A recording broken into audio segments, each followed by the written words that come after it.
Hello guys, আসসালামু আলাইকুম। দেখেন বড়ির চটা, এগুলো আমাদের দেশে বলে বড়ির চটা। আপনাদের দেশে কি বলে আমি জানি না, কমেন্ট বক্সে দিবেন।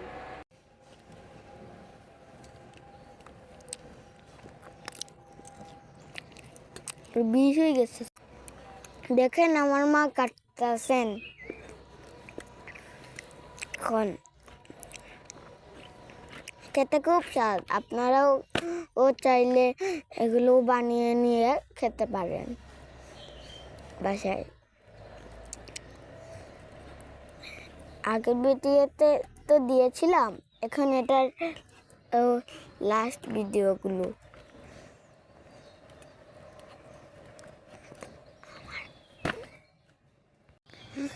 আজ এই পর্যন্তই, পরের ভিডিওতে দেখা হবে। আল্লাহ হাফিজ, বাই বাই গাইস, আল্লাহ হাফিজ।